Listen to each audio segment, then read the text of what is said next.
We are signing Eberechi Eze. As we are recording, he is set to do his medical. And look, I've done a lot of content around Eze. I don't think there's any secret in that. Obviously, we've covered everything extensively on Goonerverse News.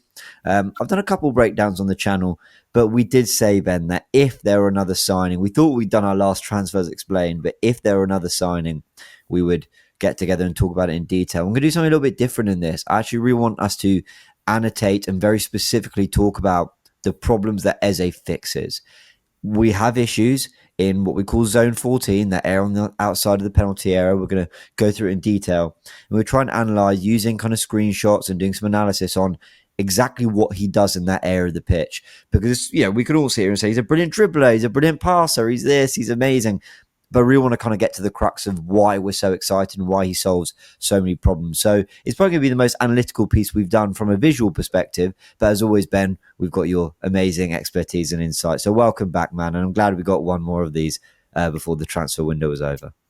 Yeah, I mean, this huge signing of just such an exciting player, the one that gets the fans excited, and part of the reason I was like so insistent on us getting him was the fact that I felt like it would bring the whole fan base together, and it's done exactly that. Like the excitement from everyone. It's also having another player that makes you want to go watch your team, and put it on the most basic level.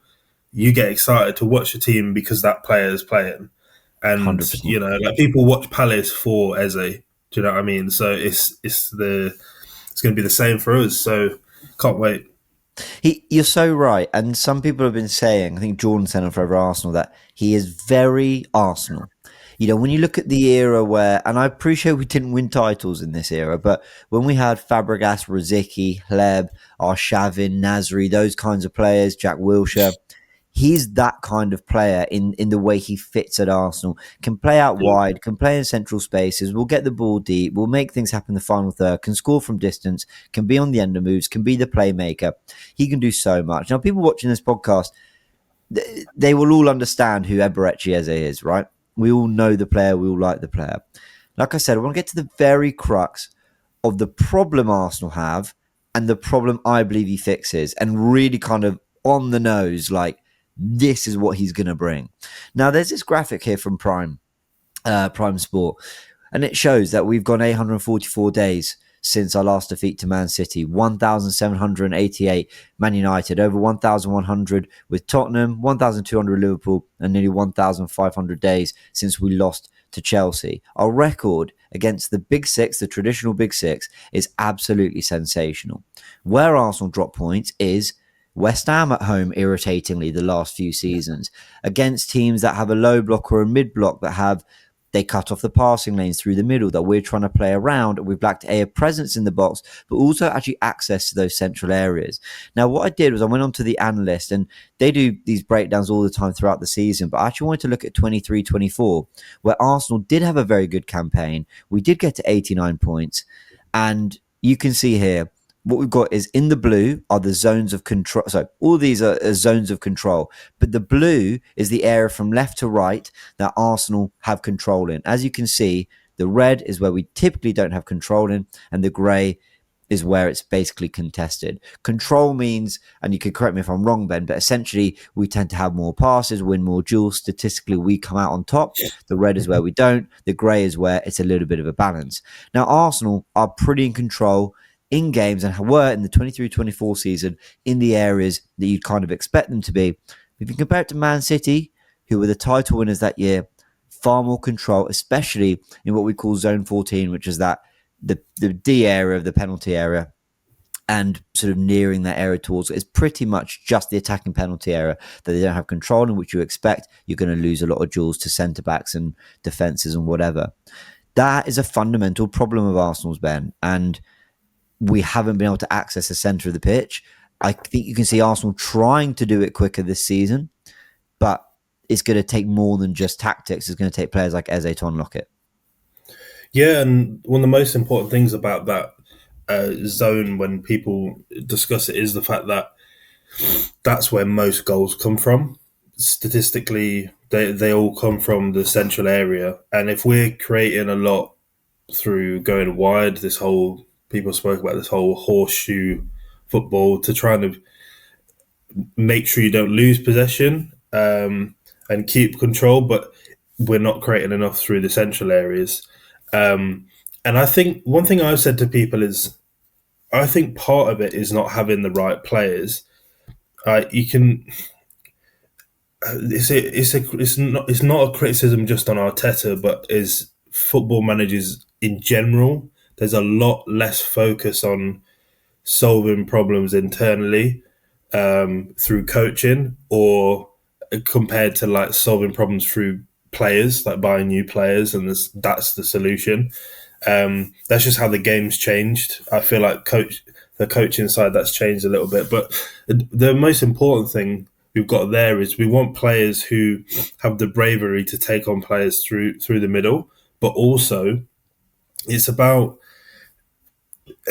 a lot of this is about like probability. I feel like as well, where if you want to play the ball quicker and you want to play on transition, and then let's say your left winger's Trossard, who's not got much pace, and then your strikers Havertz, who runs the channels, but is he going to be the one that if you play it through to, he's going to score every single time, or there's kind of lower probability than play the ball in behind to Haaland and he'll finish it. Play the ball in behind to Vinicius Junior and he'll take someone on.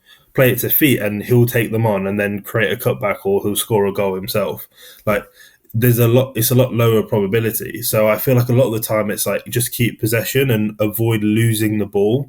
Because if you look at how many times you lose the ball and how many times you create a shot, we've not had enough of the creating shots, and that's been a big problem. If you look at there was a graphic that's gone around speaking about, I think it's to do with like offensive contributions by like wingers in the Premier League, and Saka's on there, but so is Madueke and so is Eze. And if you were to go and look abroad, Gyökeres would be right at the top as well as a striker in terms of like shot volume. So you've got guys that have got that little bit of a selfish edge, which is in a good way, and they're going to take shots and they're going to get shots off earlier. But Eze in particular is that area there where you either have him off the left drifting inside, which he's perfectly fine doing. There's this whole thing that he can't play on the left. I'm like, he adds so much on the left. Or if he is in a central area, being around there, he's just so good at picking up spaces. It's little things that you don't always think about, like the timing of runs, slowly entering the box, delaying your run to allow the defence to rush back, and then you'll be free in space. You don't have to like rush back as well. But around that area, he'll pick up the space, and then his like consistency of actually finishing from that area as well. When you talk about probability as well, it's a lot higher as well. So yeah, there's a lot there. And just one other thing as well. You're speaking about the whole like that era of the late era of Wenger. When you look at the team now, you've got someone like Saka, who, although he's a winger, he's got like 10 qualities as a creator. You've got Odegaard, who's obviously a more technical player. These are all guys that were there before. Now, Nwaneri is someone who last season played a bit part, but he's going to be a lot more ready to actually really contribute. You've then got Eze that it looks like we're going to sign, who can do that exact same thing. And then you've got Dowman coming through. So suddenly you've got a lot of different players there. I'd chuck in Trossard. Trossard as well. No, actually, yeah, of course. He's another. I think he's that type. We just haven't given him that freedom. But yeah. Yeah, and one of the things, I don't know if this will be a focus, but I remember hearing, you might have seen it. I can't remember who it was. It was one of the former players of that era that said they used to constantly practice it in training under Wenger. So these like quick combinations, and like the Wilshere goal against Norwich, like that type of thing, where we just saw it and thought, wow, they're just playing with freedom, but actually they worked on it a lot in terms of releasing the ball quickly, one touch, making runs, making third man runs. And if you add someone like Lewis Skelly and Calafiori, they actually add that from defense as well. So yeah, it could be really exciting. Yeah, I think it will be. I want to analyze between us exactly how he's done this. Now, guys, forgive my appalling annotations, but it's the best I could do.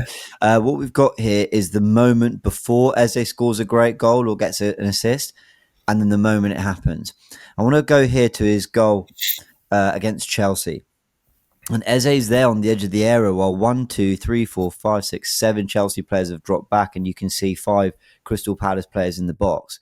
Now, this is one of the more attacking players in a team that plays with wing backs and a back three. But Eze is just hanging back on that edge of the area. What it results in, though, when it does come back to him, is players rushing. He causes a chaos. I think he's very, very, very good at finding spaces and actually just letting the game move beyond him. It's almost a striker's quality to sort of let the game move forward because the space is developing behind. But when it does fall to him, he causes complete and utter chaos, Ben. And we're going to show more examples of this. But it's like you said, when he is in that area of the pitch, zone 14 we've talked about, he really, really punishes teams. I did a breakdown on the Goonerverse yesterday. 7 goals from outside the box he scored last season alone. I don't know how many Arsenal scored in total last season. I can think of a couple from Waneri, Calafiori, forgetting the Declan Rice free kicks, of course. But it's extraordinary how productive he is from this very area of the pitch, but also not just the fact that he gets the ball and he strikes it well. It's his reading of the situation developing in front of him and his movement to make sure he's got the space to do it. Yeah, no, exactly. I think one thing that I'd be interested to see is, will we play him through the middle, and how much will we play him through the middle? Because I think with someone like Zubimendi, the reason I like the signing so much is you can kind of. I've noticed in pre-season when he's played with Odegaard and against Man United, you're almost like seeing we've not quite adapted to it yet. So what I mean is, Zubimendi, for me, you can trust him to be on an island by himself deep and Yeah. receive the ball under pressure and progress the ball. So that then means the other midfielders can be higher up. But at times I've seen like Odegaard still drop in really deep, kind of going to that same habit. And then when he does move forward, Zubimendi finds him in those spaces. And then also at times Rice also being a bit deeper as well. So you've got that where you want to put more trust in it, and it's not completely like that. Like when sometimes as part of his role, he'll drop into centre back, and then so you do need Odegaard to be deeper. So it's kind of finding the balance. But if you have someone like an Eze high up in those pockets, you've got quite a nice connection there. Whether Yeah, you it's do. Rice or Odegaard, where you can get from Zubimendi to them, to then to Eze, or straight to Eze. And he can do that from the left, but definitely more through the middle. It's about literally receiving, turning, and then getting off a shot. And then the other option, like we were saying with these type of, he's just there in space. He'll find that space. Intelligent players will always find that space, and they'll always adapt to a new position. Um, if you look I'm at, so excited, Ben. Sorry to cut. I'm yeah, so yeah, excited. The no, way you're yeah, talking about same, it, you're so right. As you're saying it, I'm thinking Erdegaard's going to benefit from this massively. He's now yeah, no longer the only creative force. He is yeah, a potential creative force with a final third killer in Waneri and a dribbler in Eze. Funnily enough, I think Eze and Waneri are actually more similar, but I think Eze has yeah, more Erdegaardisms than Waneri does. But what an amazing compliment. You could put the 3 of them behind Gyökeres. There you go. There's your service. I mean, yeah, there's just so much yeah. you can do. Well, We imagine needed this. literally. Imagine that you're struggling to break down a low block, and you've got all of those solutions, or a mid block. I That's just terrific. the thing I like now when you look at the squad, there are solutions to like most things. Yeah. There's a one or two things, like the one or two profiles that I feel like we still lack is like the flying fullback that's going to overlap, Yeah. and that I feel like that would take us up a level. I know everyone's like, "Oh, I want attackers," but if you got like a cheaper option at left back or something that could do that, could offer that, and then you could have Calafiori through the middle from centre back as well, which I think adds another dimension as well. But generally, when you look at the squad, you're like, we could solve most problems here. And you said Yeah, about I mid agree. blocks, when you play Newcastle, Villa, Fulham, West Ham. These are the teams that we always seem to drop points against. Like Yeah. against the Big Six, great. Against these guys, there's always an issue. But Eze's record against some of these teams, like, did you see that compilation someone made? Like his record, his goals versus the Big Six or whatever, and someone responded to it saying like, "This is mental. It's like 6 minutes long," and they were like, "This is just from last season." Like, Wow. like it was like, that's mental. Well, I was Um, watching his goals and assists, so a lot of these screenshots, are pulled up. I was sort of going through what he's done over the last few years, and then I looked at goals and assists from 24-25, and I couldn't believe that this wasn't a career catalogue. This was yeah, last yeah, season alone. I thought, yeah, oh yeah. my word! And actually, let's share a little bit more of those. So this is against Aston Villa, and again, you see Eze at the sort of top left of your screen there. Got two Villa players that are probably thinking, yeah, we've kind of got control of zone 14. There's sort of, one man marking the player on the ball. There's sort of three back marking the two forwards. Eze's in quite a lot of space there, but he's so good at you could argue poor defending, but again, he finds himself in space at Wembley in an FA Cup semi-final to execute a strike like that. He doesn't sort of get sucked into the back post waiting for a cross or whatever. He's always looking at that area. He's very, very good at making space for himself in that position. And it's one thing being able to execute it, but it's another finding the space. And Arsenal, I think part of the reason we don't access that area very well isn't because Arteta suddenly doesn't know how to coach it, because Granit Xhaka was getting constant pass after pass after pass from Zinchenko in that area. So Mm. one of the reasons I think we're not doing it so well is cool, teams have sussed us out. But what, they didn't suss us out for the whole of 22-23. Our issues in that season came down to defending and pressure, not because of the football we played. We were still playing football and scoring goals. I think it's about personnel, understanding how to receive the ball in those pockets. And I think a big problem hasn't just been our want to do it or what teams are doing to stop us, but actually that Granit Xhaka was a player who was so intelligent and knowing how to find that space there. And I don't think anyone's been able to replicate that at all. We've tried Marino, we've tried Rice, we've tried Smith Rowe, we've tried Vieira. And Eze, albeit, we're looking at him in a Palace team that will have a different problem in front of them. But Eze seems to know how to find that space a little bit better. And I appreciate, sorry, just before we come in, I No, appreciate I'm no, not showing him receiving the ball in those pockets. It's a different type. But the point is, he's got an understanding for how to maneuver and yeah. manipulate that space of the pitch. Yeah, it's exactly that. It's about like arriving at the right time. When you think of like Odegaard, when he was that same season 22-23, he got was it like 15 non-penalty goals? I think it was. Um, Mhm. the big part about a lot of those goals was him arriving in the box at the right time and you delaying your run just so slightly. So when the defense are rushing back, and it's one of the smallest. A lot of the elite stuff in football is in the subtleties that you don't take note of, but when you look at it, you're like, wow! Like even just a little thing. Like if you watch Messi, if you ever watch someone like Messi live, he just walks all the time. But Yeah. there's the intelligence of where he is, the space he's picking up, and timing of when he does sprint, and it makes it even more devastating. And a lot Yeah. of these best players, they've got little things like that. Or as a defensive midfielder, when the other team are rushing back, if you just allow yourself to stop moving, it seems so small, but it's how you escape them without having to sprint away. So you conserve an energy, then you get the ball in time and space, and then you can execute your passes better. And it's the Yeah. same thing as an attacking player. This means that no matter where he is, he'll find the space, whether he's drifted into it or waiting for it. Yeah. Um, and he'll arrive with some really important goals. But then the on the ball stuff is exciting because it's the bravery in those areas to carry the ball through congested areas, which is the other part of it where it's like we've only really got Nwaneri who does that, Saka as well. But I mean, as a player who is central, like as a there's a few moments he's done things where he gets the ball and he drives through the box, and it's like you're gonna foul him.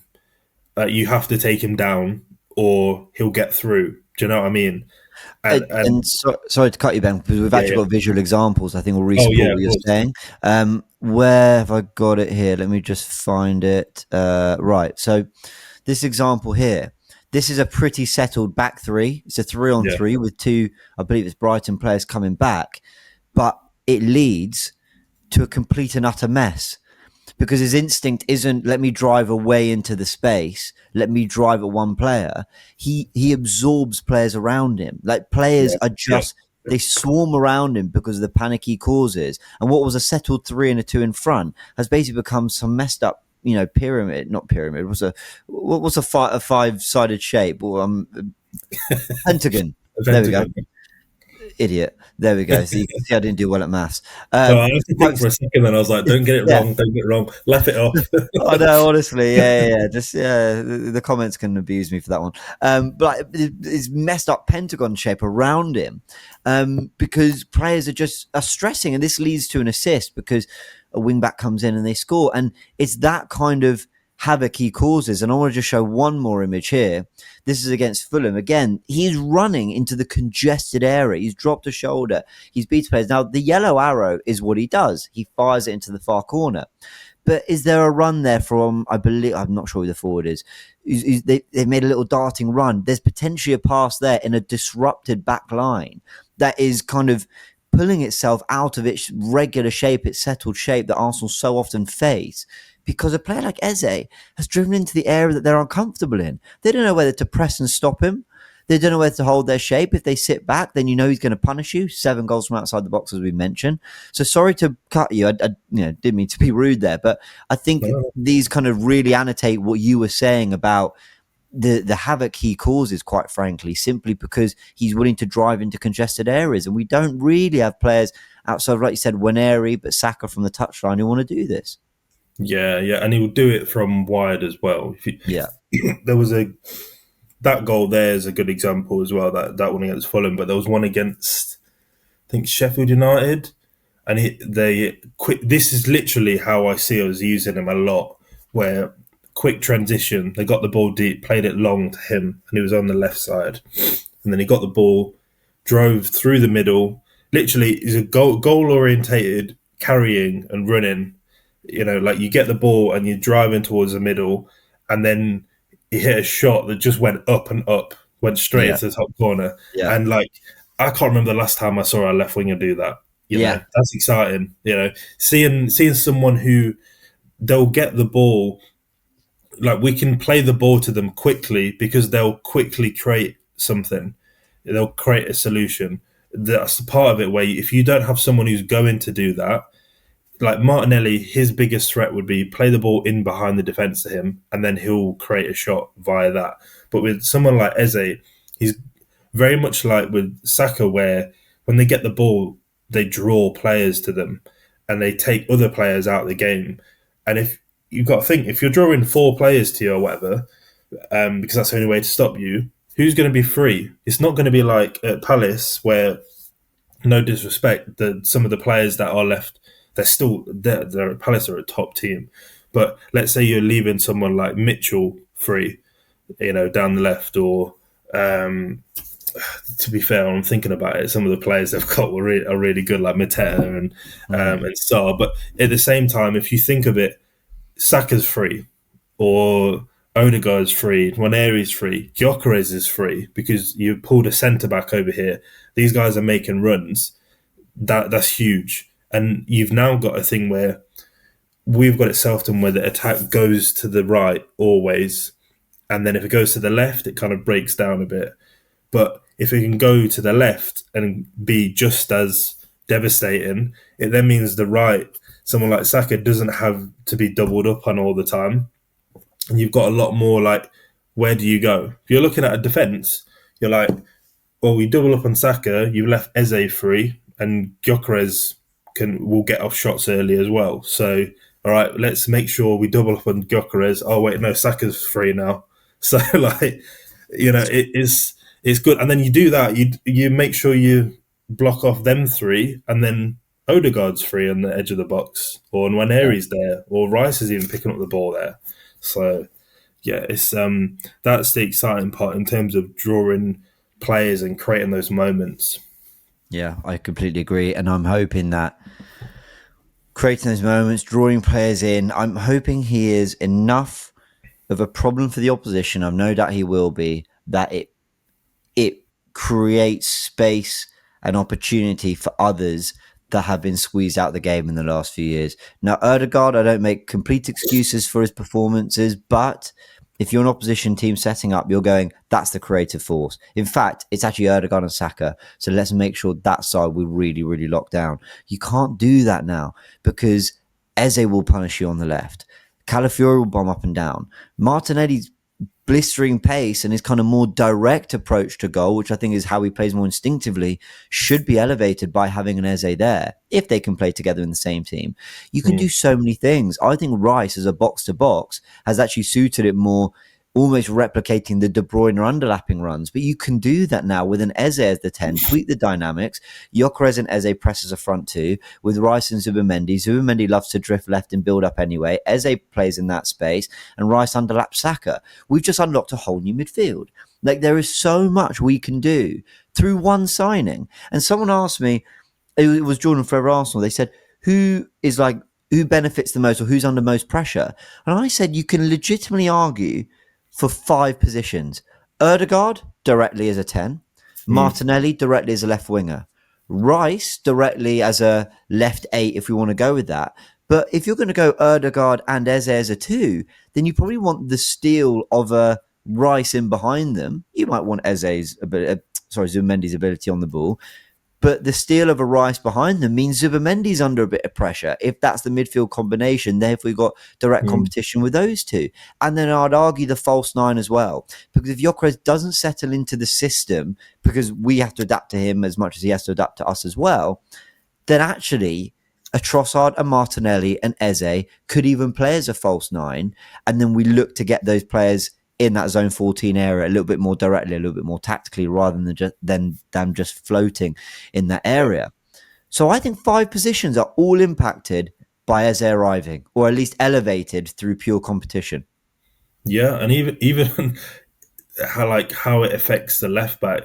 You know, like Yeah, how do they who do you want to pair depending on who's on right. the left and left centre It's, midfield? Like it has an effect everywhere, and you know even on that, I think Calafiori will have like a is like a Timber like effect. Not the Timber, but you know the player. Obviously, the year before where he was injured for the whole year, slightly different because it was one injury. But we almost like as fans forgot about him, and I was like, this guy was a really really good signing, and he'll make a big difference when he's back. And then last season, like he was top for us. You know, if it wasn't for him, we probably would have we fell apart so much. But yeah, we would have. he Yeah, was a big part of that, of us still being in a title race, going deeper in the Champions League. And I think Calafiori, not on the defensive side, but actually these mid blocks that we've had issues with and breaking down teams will be a big player next season. But definitely, having all these different players there and him as a for me, he could if you got a big game tomorrow, you're thinking actually he'll probably start on the left. I think in the big games, that's where he'll play mostly. yeah, I agree. Um, and the other option of being in the middle, I think if you're facing a not more, probably a lower block, you'd go with Odegaard and him through the middle and Zubimendi. If you've got a mid block, I still feel like you'd need Rice in midfield, but I don't know about him as the 6. So maybe you'd have him on the right, and then you'd have Eze on the left. So it's Odegaard who then misses out because I quite Yeah, like that as an option where you've got the. I've always thought Rice would be better on the right in some I've games. thought so too. Yeah, Yeah, just having that proper overlap. So hmm yeah, I mean, good the main problem. thing is that no one in this team now is safe in the nicest Yeah. way. No one is safe. We've got options in every position, so it's everyone could be rotated in any game. Absolutely. Absolutely. Guys, we hope you've enjoyed that breakdown. We're going to leave it there. Of course, if there are any more signings, we will do anything. But I think Arsenal might well stop there after 7. And you know what? I couldn't blame them. 9 out of 10 window for me. I think Arsenal have addressed, I think they've got an answer to every problem that they've faced over the years. Maybe more problems will arise. Let's see. Let's hope the players are up to scratch. Ben, a big thank you as always for joining me, mate. Yeah, different kind of breakdown. Hopefully something you guys have enjoyed, a bit more annotated, a bit more, well, more actually kind of visuals to go with it. Obviously, podcast listeners encourage you to go to YouTube to catch the full version. But yeah, Ben, a big thank you as always. And yeah, I think we can all say we're excited about this signing. If there's any more, we'll be back, mate. Yeah, thanks again. No, not at all, mate. Catch you in a bit.